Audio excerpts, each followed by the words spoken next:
Committee meeting. We are going to start with a hearing on House Bill 2138, creating a Career Technical Education Credential and Transition Incentive for Employment Success Act to provide additional state aid to certain school districts for students who obtain career technical education credentials. So we will start with an overview by our reviser, Tamara Lawrence. Thank you for being here again today, Tamara. Thank you, Madam Chair, and good afternoon, committee.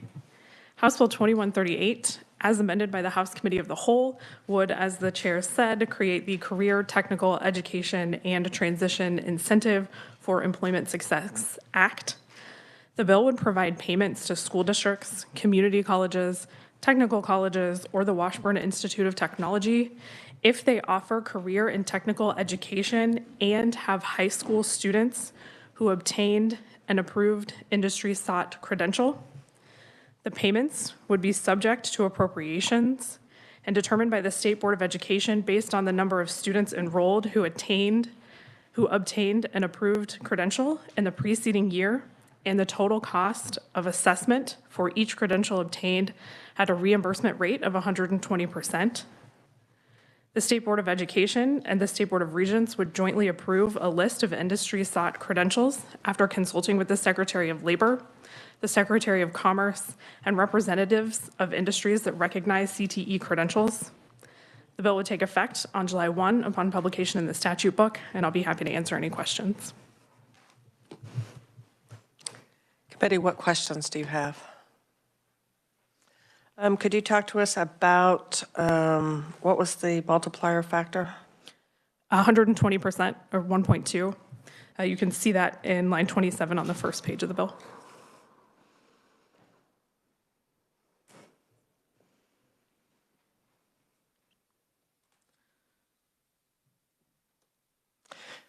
Okay, so share with us what that would be used for. So the state board would be required to determine the total cost of assessment for each credential obtained by the students in the preceding year, and they would multiply that amount by 1.2, and that result would be the amount of payment that the school district or college would receive subject to appropriations. Okay. So if a student were to take a credentialing, like a certification exam, and let's just say for ease, it's $100 to take that exam, who pays the $100? The bill does not explicitly refer or require that the cost of the credential be paid by any particular person or entity.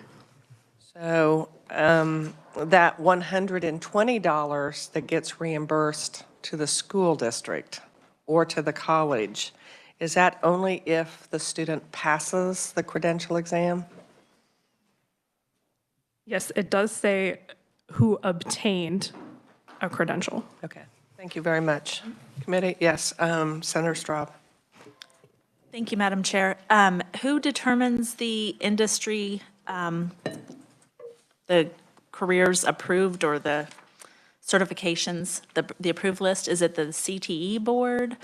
It would be the State Board of Education and the State Board of Regents jointly. They would conduct a survey of all school districts and colleges on which CTE credentials the school district offers that satisfies the definition of industry-sought credential. And then they would also consult with the Secretary of Labor, the Secretary of Commerce, and representatives of industries that recognize CET credentials, and they would approve a list of industry-sought credentials. Thank you. I think this question is for Dr. Nunswander. School districts that offer these CTE courses, those students, that funding is a 1.5, isn't it, for those courses?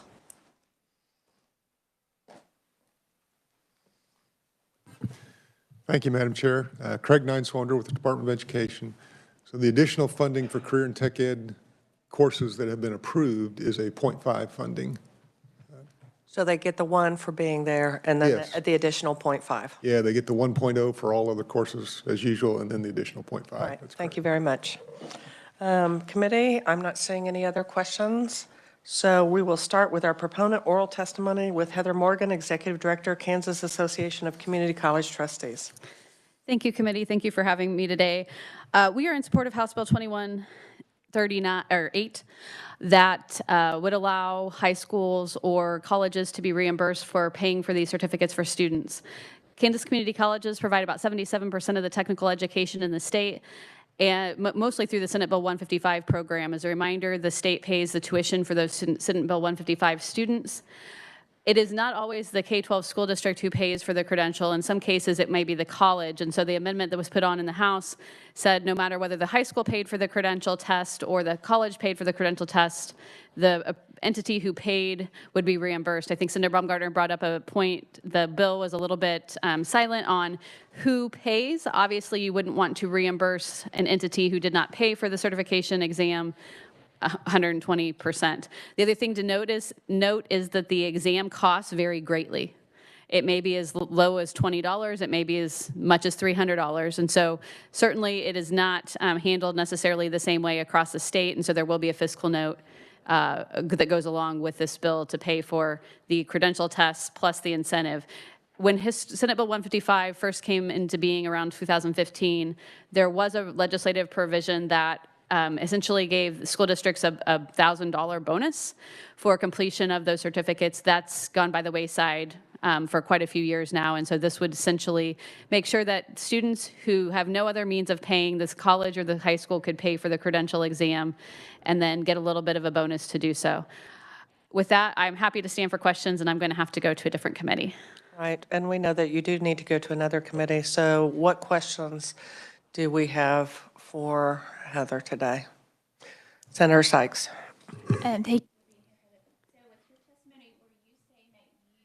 Sorry, There we go. it went off.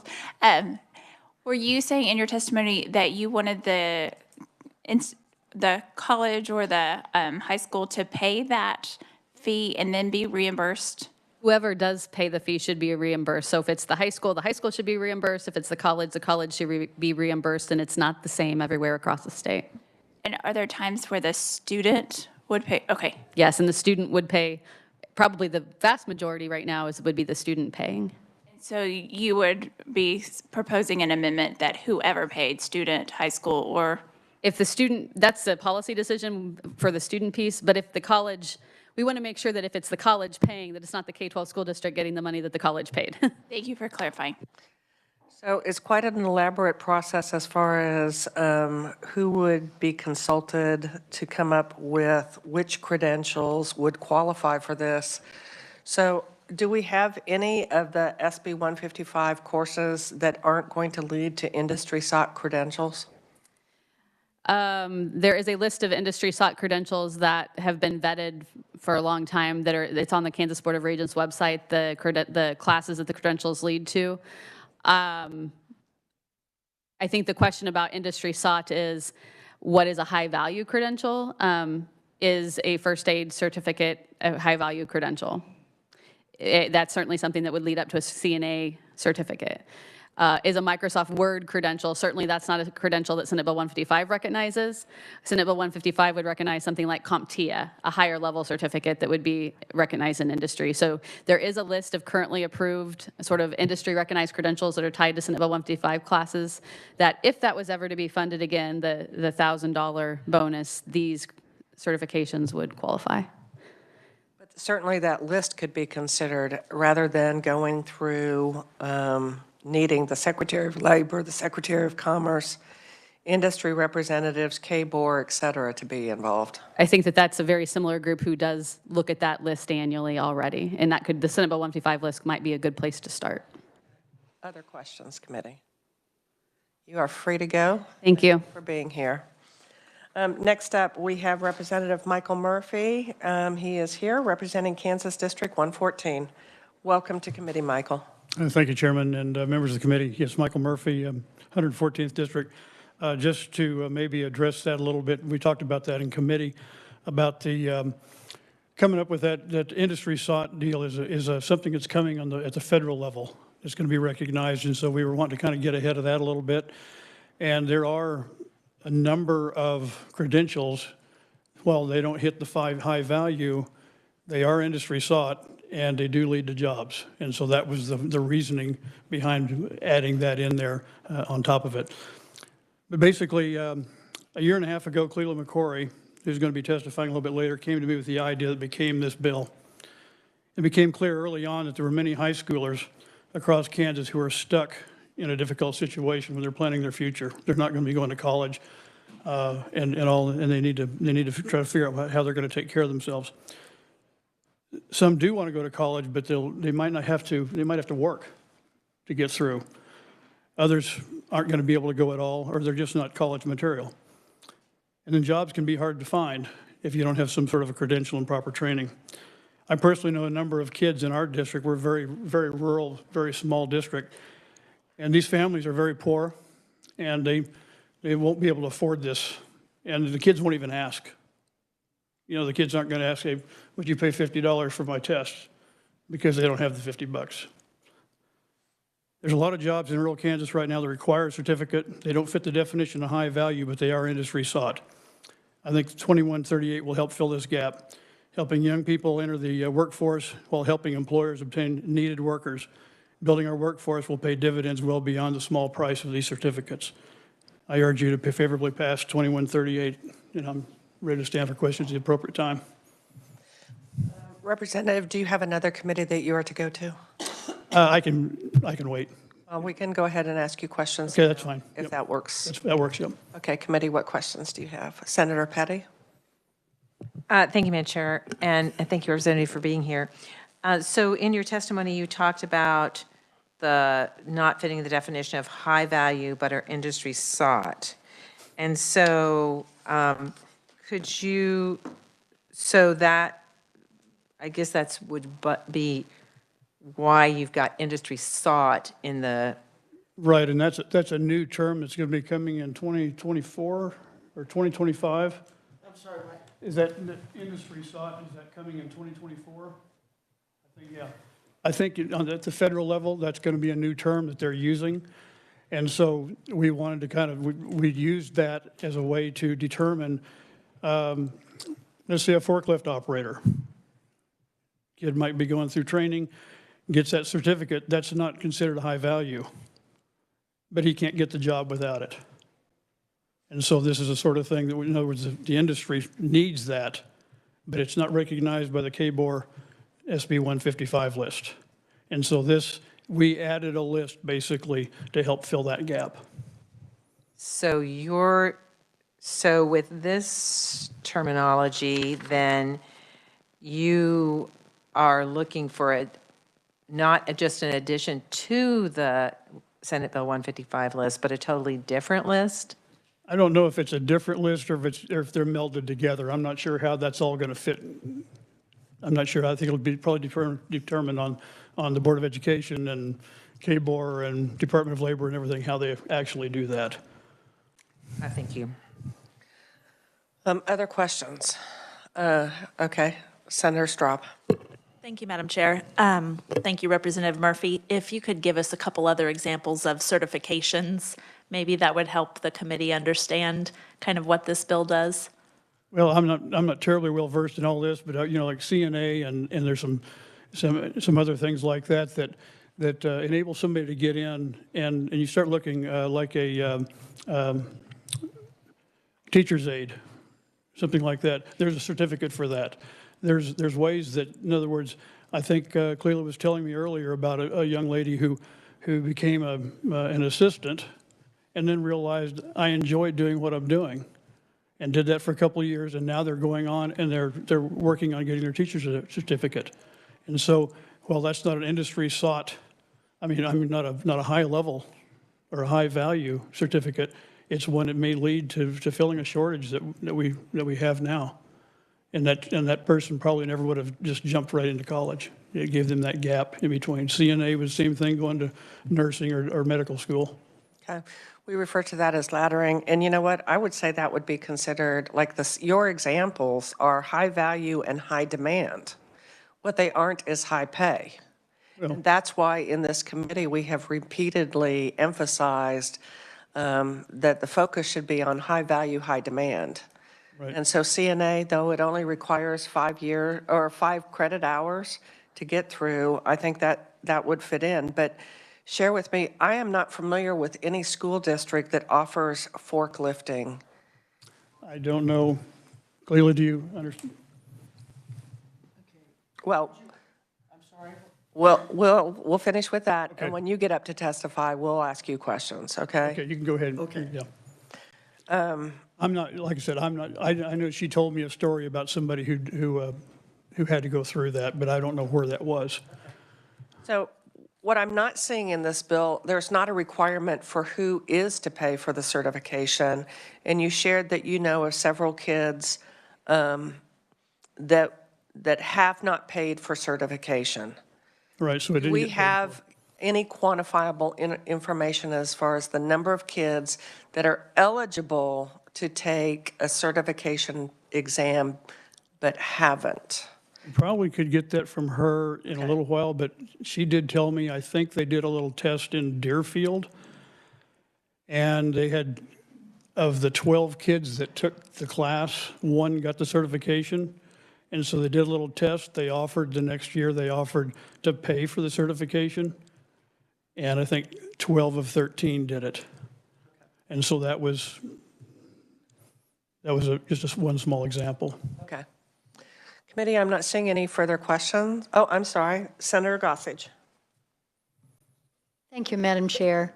Hi, thank you for being here. I'm not sure, when I'm reading the fiscal note, it's estimating that the average cost of these credentials would be $103 per credential.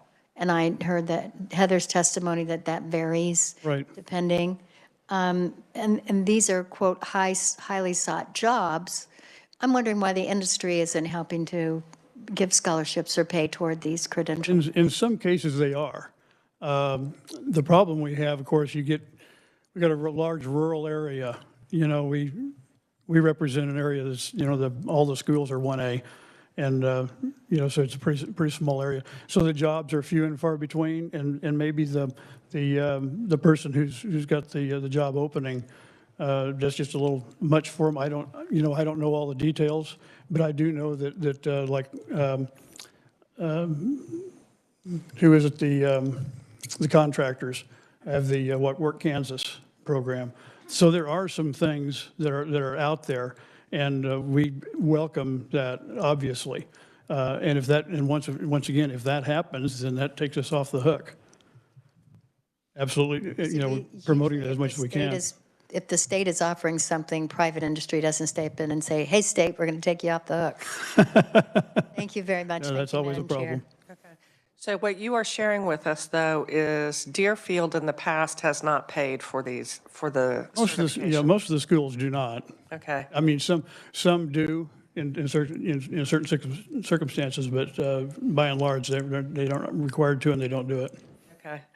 I think the issue is they're not required to, because when I'm looking at Deerfield, I see that they have a total FTE of 223 students, and their adjusted general funds for last year were almost $2.6 million. So in there, they didn't find the funds to pay for that for those kids. So I don't disagree with it, that we've got a problem with that sort of thing. Yeah. What I look at is we've got a situation that we've got now, and I'm thinking that if we take a child that goes out and gets a job, and we've paid $50 for credential, and he goes out and works and start paying taxes, we're going to get that money back pretty quick. I appreciate it. I'm not saying any further, so thank you so much for testifying today. Thank you. Committee, next up, we have, we do have Cleela McCrory. She is the SDAC Academic Integration, Career and Technical Education, Community Development, and Perkins Support. Welcome to the committee.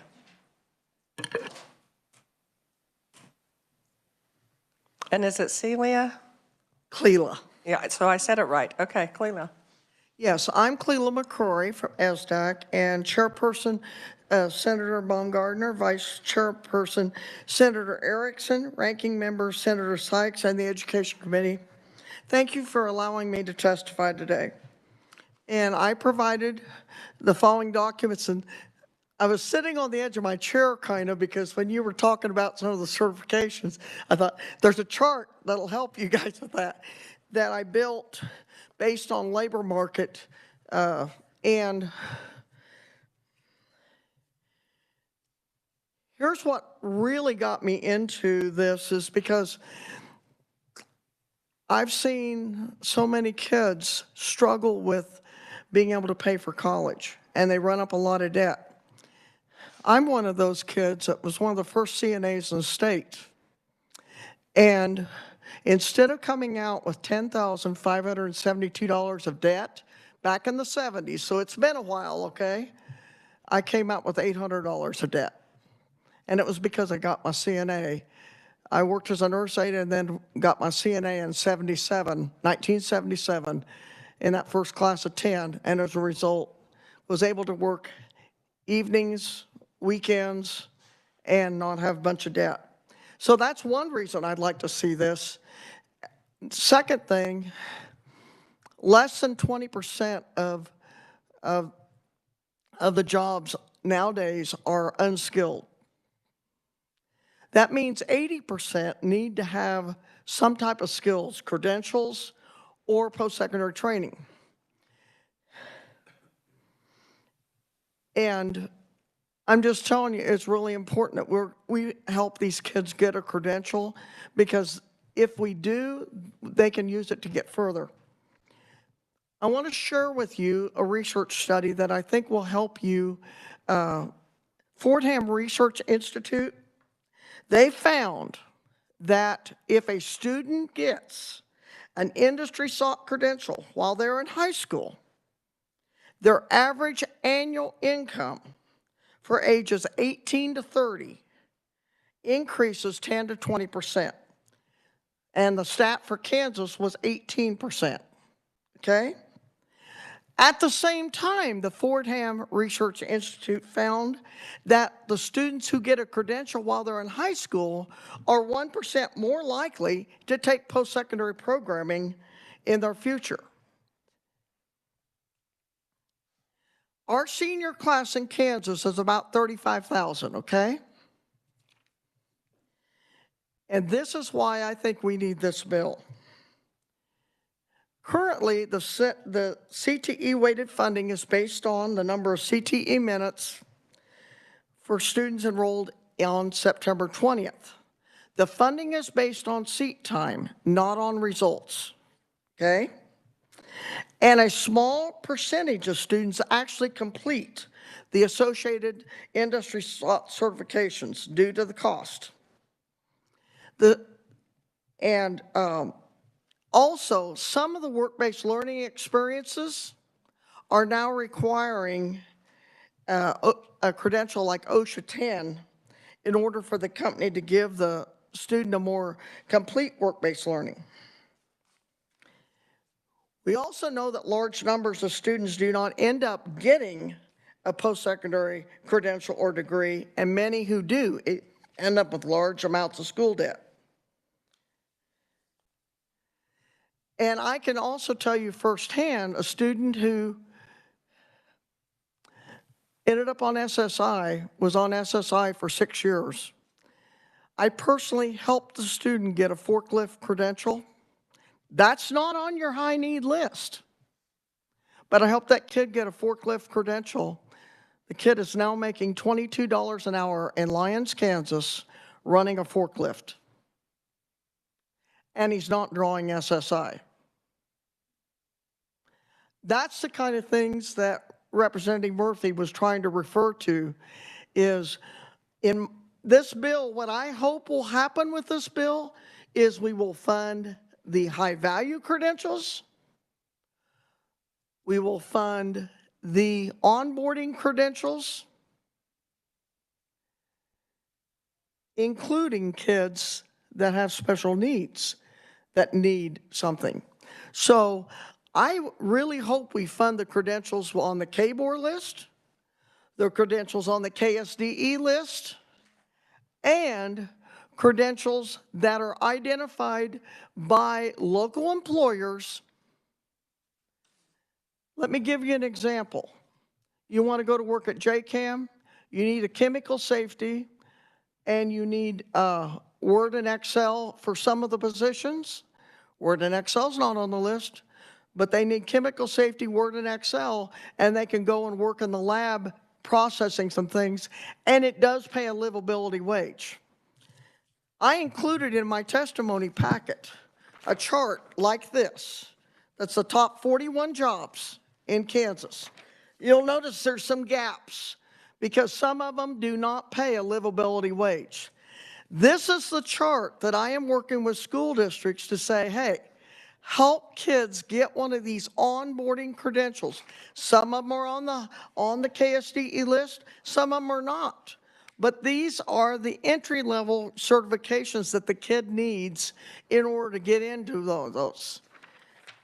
And as you know, registered nurse, they start out like I did as a CNA, and then they move on up. But they need to be able to take the credential. I've actually personally job coached 11 special ed students. 10 of the 11 are still working today and making a wage instead of being on SSI. So I understand the interest in the high value, but I think we need to look at our state as, are we helping kids not only get the high value ones, but also helping kids who can't achieve the high value ones, but if you give them a credential that they can achieve, and you can help them on board. And that's why I think the local school district, as well as KBOR, the local school district can be a matchmaker between the student and the employer. Let me give you an example that's in the testimony here. Stafford School District had 2 kids that got their industrial robotics. Is that on the high need list? No. Help them get the industrial robotics certification. They went to work after high school at Viega in McPherson because Viega wanted to automate some. But there was a feedlot over at Turon that wanted to do some automating processes. Those 2 kids on a Saturday helped, over a couple Saturdays, helped automate some processes for that feedlot. There's an example where there's an emerging labor market thing that helped meet a need. And another thing, by us being school districts being able to get on letterhead from an industry to submit with our reimbursement a credential that somebody wants in order for that kid to be onboarded with them. What that's going to also do is to help people like Natalie at the State Department and the people at KBOR to update the list with what is really being asked for out in the field.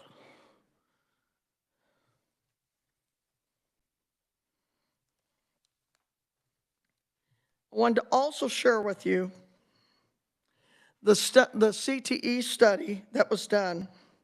As we know, we have about 35,000 seniors every year, okay?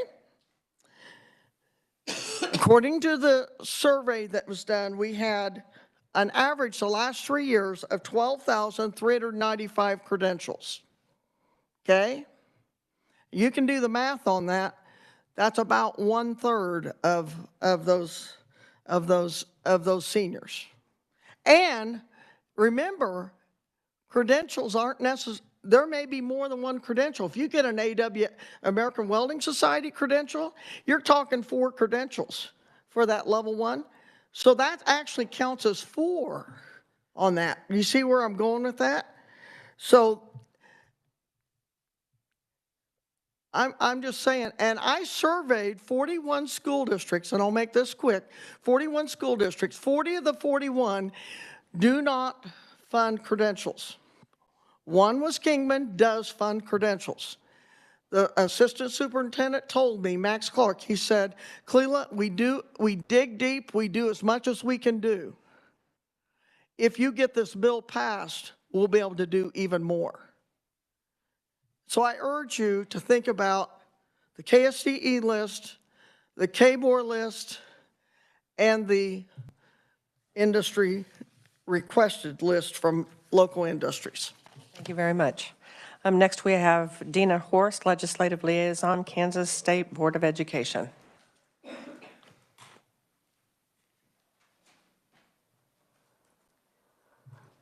Good afternoon.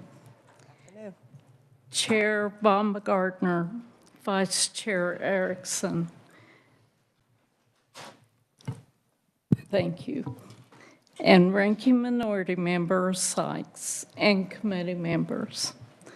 The State Board of Education supports House Bill 2138, which provides an incentive for local school districts to encourage students to earn a career technical education credential. The fund availability was designed to ensure that all eligible high school students are able to take the credential assessments, which, by the way, can be cost prohibitive for some students.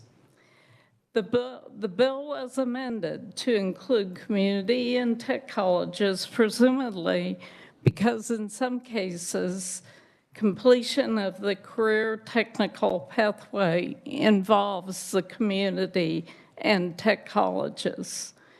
In some of our board visits, however, we've observed locations where districts are offering some community or without community or tech college involvement career pathways. And the testing is in-house at the high school in those community where there are community resources assisting with the education needed to complete the pathway. Therefore, we would hope that where post-secondary institutions are not needed to complete the industry-recognized CTE credential, that this program doesn't acquire requirements for post-secondary institution involvement to qualify for the available reimbursement. At the present time, the Kansas Department of Education remains as the entity responsible for distributing funds to reimburse the institution which initially provided the funds for the assessment. While we have some concern about the amended version, which may provide more post-secondary involvement in some cases than is necessary, we feel that instead of that becoming the issue, the focus must be placed on where our concern is greatest, and that is ensuring that all high school completers of a career technical education are enabled to take the assessment and thus earn the credentials which will designate such students as having the needed skills to enter immediately the workforce upon graduation. Therefore, we ask the committee to forward House Bill 2138 to the entire Senate for its consideration. And we thank you for the opportunity to share our thoughts regarding House Bill 2138, and I will stand for questions at the appropriate time. Thank you very much, Dina. I'm going to, do we have the Deerfield folks on WebEx with us right now? Okay, so Jennifer Weberg, College and Career Counselor for Deerfield USD 216, and then you have two students, Audrey Musel and Ingrid, is it Gardia, with you? Yes. Okay, so I don't want us to run out of time because we have the three of you, and we have Mike Cargill, and we have Mark Calvin to speak, but could you Please share with us your testimony. We have what you wrote for us, but could you share with us just the highlights of why you feel this bill is important? Yeah. So I've been in this position for 3 years, and we've really just grown our career and tech ed program. And of course, we have really focused on our students taking advantage of the courses that are available through Garden City Community College with the Excel and CTE funds. So we've had a high rate for our population. We've had a high rate of students doing the welding and the CNA courses because there's no cost to the students when they take these classes, and they don't have to pay for their certification tests. And that's been a wonderful piece for us as we're getting started and doing this. Our enrollment has been growing over the last couple of years. And with that becomes a multitude of interests. And some of those interests lie out of the Excel and CTE realm of what's covered. And with that being said, we do have 28 certifications between the 8 seniors this year. Our CPR first aid certifications and our parapro certifications that were given this year were not covered by Excel and CTE funding. They weren't provided by the Garden City Community College. They were provided by us. Every student that attends Deerfield, every senior that graduates will have their CPR first aid with the Red Cross, and we arrange that for every student to take that. And so as our class numbers are going to be growing for us, the price tag that goes along with the certifications that lie outside of what they can get through Excel and CTE is going to grow. And we want to make sure that our students are getting the certifications that align with their pathway and with their interests. And we are obviously hugely an ag community. So some of those certifications are machinery and ag related, feed yard management certifications, and those kinds of things. That's going to help them get better paying jobs in our area. And those aren't covered by anything right now that we have. As of right now, if we have a certification that isn't covered through Excel and CTE, Deerfield has been paying for those certifications. So we are paying for the certifications that are valid and align with the student's pathway as of right now. As our classes get bigger, that's going to be a larger cost. And so with this bill going into place and becoming something that we could use to help offset those costs, so we're not taking away from other programs and those kinds of things, would be very beneficial to us as a small district. So I can't imagine when you start looking at larger districts how that can impact them as well. Are the 2 students with you? Are they speaking? Yes, they are. They're with me right now. Okay. So if they could briefly just share their testimony, that would be helpful.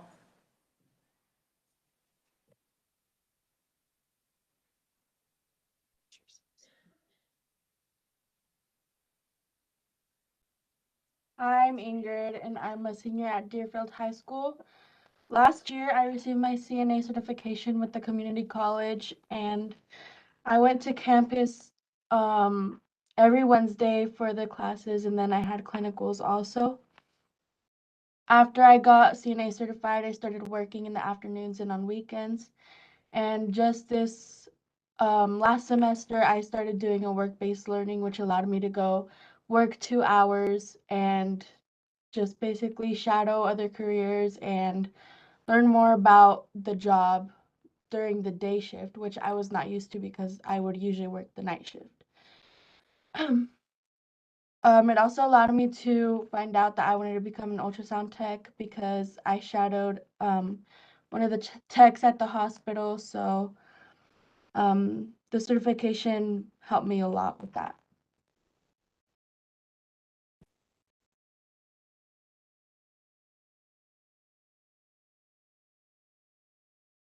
Hi, I'm Audrey Musel. I'm a senior at Deerfield High School. Last year, I received my early childhood certificate through Garden City Community College. And then this year, I took the para pro test and I passed it. And both of my certifications are helping me go forward with my education, my teaching degree. And with my 2 certifications, I'm allowed to work up at the district or the elementary in my district for 2 hours. That's it. Thank you.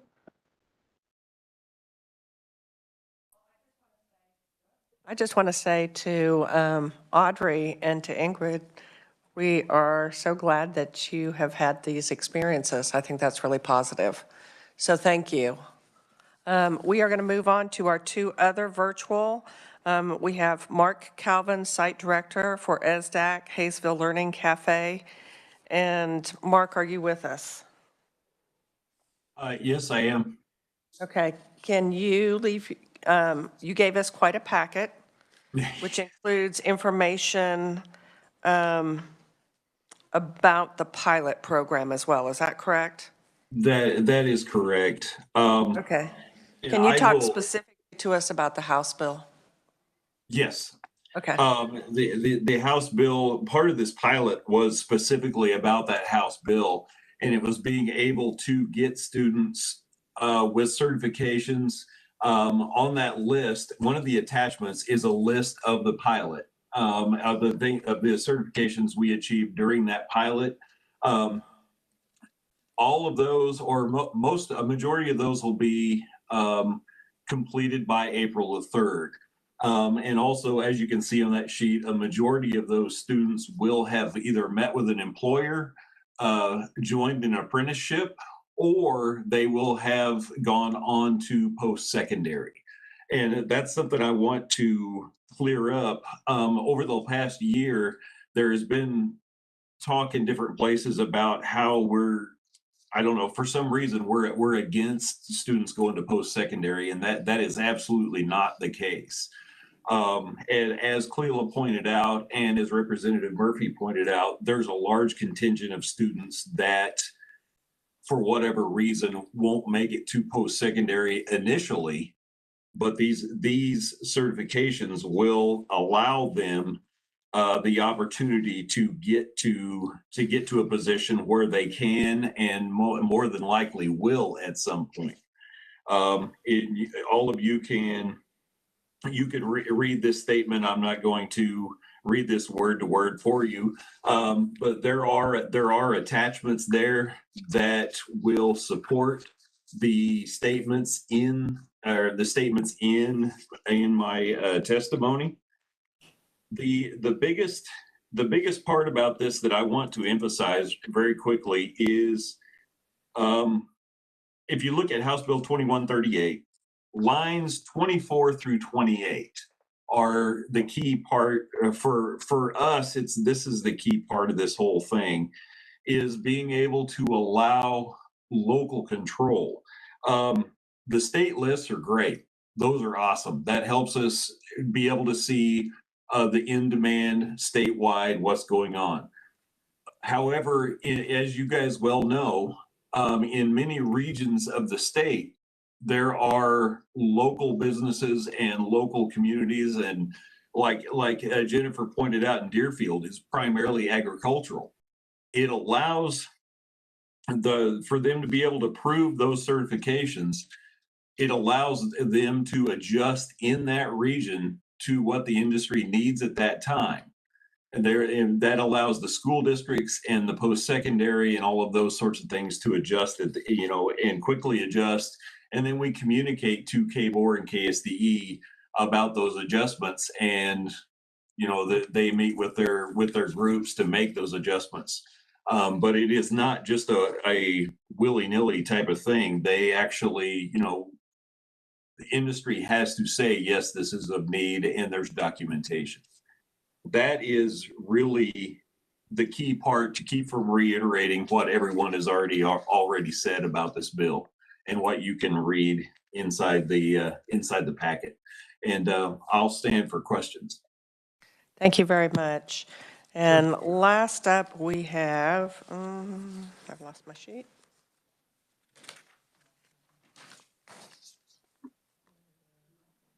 Oh, Mike Cargill. Mike, are you there?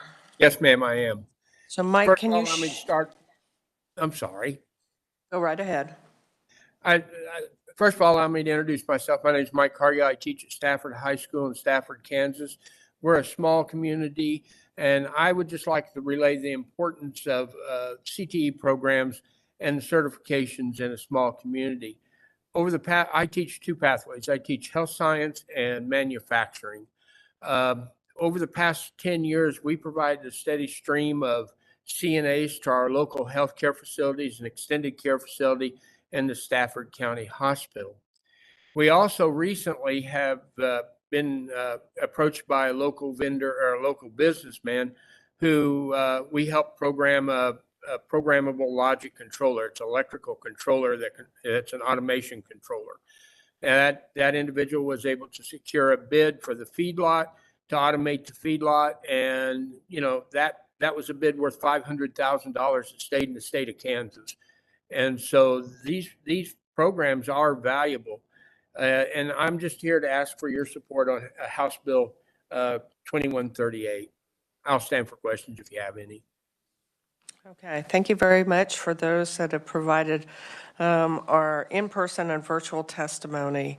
So committee, what questions do you have? Senator Petty? And I'm trying to decide who this is directed to, but as I was listening, I guess it might be Celia? Celia? Is it Celia? Okay, thanks, sorry. Clea, sorry. Clea. No, you can go back to the mic, Clea. Yeah. Okay, yeah, I'm sorry, I'll speak into the mic. So I was just trying to be certain that when we're talking about certifications here, you're talking about multiple. So a student. Talked about what? So a student could, like you mentioned CNA, but a student could also be getting another credentialing in another area. So could be multiple credentialing. What I was mentioning about multiple credentialing, like for instance, the American Welding Society, there's four different certifications that makes up that first level 1 certification. Or one I have asked for to get on the state list because I just keep seeing all these jobs that pay a livable wage and above. All 105 courthouses is Word, Excel, and QuickBooks as a bundle for entrepreneurs. And that would be 3 certifications. But that would set a kid up for jobs at the courthouse or jobs, you know, banks. Kansas Banking Association has told me, hey, that would really help them. And not just teller positions, but moving on up into it. Thank you. Senator Sykes. Thank you. I'm not sure who this is the question for, but on that unofficial pilot, and it's broken down, can someone share with me the industry certifications and what those are versus that pilot and how those programs in the pilot were decided? I can answer that. It was Mike's testimony, yes. Oh, I'm sorry. Did you want Mike? It was Mark's testimony. It was your testimony. Okay. Okay, I'm sorry. Please ask your question again, Senator. So my question is on that unofficial pilot that was in your testimony and the certification. Can you talk about those certification counts versus the industry sought certification, and then why your pilot chose those options? Okay. All of those certifications that are in that pilot are all industry sought at some level. And this goes to that part I was talking about the local control. In those different areas, you can see across the top the different school districts in those different areas, that's what was needed by those specific students to follow their area of interest. So it goes with the individual plan of study. That's where that student was interested. So that's how those were chosen. And they also have spoken with an employer in that area. Okay, thank you for that clarification. And then on the other notations where the industry sought certificates, where it breaks out Deerfield, Stafford, and SDAC, were those were like completed certificates for an entire program? Is that also the differentiation? Yes, well, and as it's noted there to the right, those certificates are either currently completed or will be completed by the end of this school year. Well, with a majority of those being completed by April the 3rd. Okay, thank you. I think it would be helpful if the committee could have some data on how many high school pathway completers there are. So how many students have completed the CNA training, and then how many actually have achieved that certification. So if some of that information could be provided, I think that would be helpful. Also, one thing that I think is absent is I know that the students there at Deerfield shared that they got their training by going to Garden City. And I know that most of our community colleges are providing those types of services for school districts, but what's not being shared is what those memorandums of understanding. Some school districts are getting funding up to 70% of what the state is funding the community colleges to provide that instruction. Up to 70% of that funding is going back to the school districts. So I think it would be helpful if we had some understanding, since there's been so much focus on 1A schools, but this would impact all school districts. But if we could find out, particularly with those 1A schools that have weighed in on the hearing, if we could get an idea from those memos of understanding of what kind of funds is the school district receiving for those services that the community colleges are providing by instructing those classes. I think that would be helpful. Committee, I'm not seeing any additional okay, Senator Petty, quickly. This is actually a question for Gina Horse.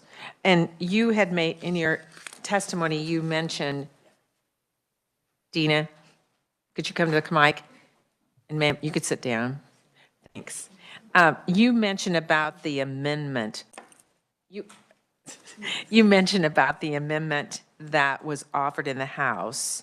And so, that there was a question about it. And so as I was looking at the amendment, I am trying to clarify how the amendment, and maybe this is also to the revisor, is different than what's already in the bill. No, I think it's in the bill. Right, there was, okay, maybe. So it would be whatever. Concerning that, it's on page 2, on the receipt of their warrant, about the treasurer of the college crediting the amount to the general fund. I thought that right above that, it seems to be mentioning that on line 16 through 20. And my concern actually became greater with the involvement in the group that makes the decision that was placed on the floor. That speaking to Representative Haskins, he thought it was important that they have a voice in what was being said and done.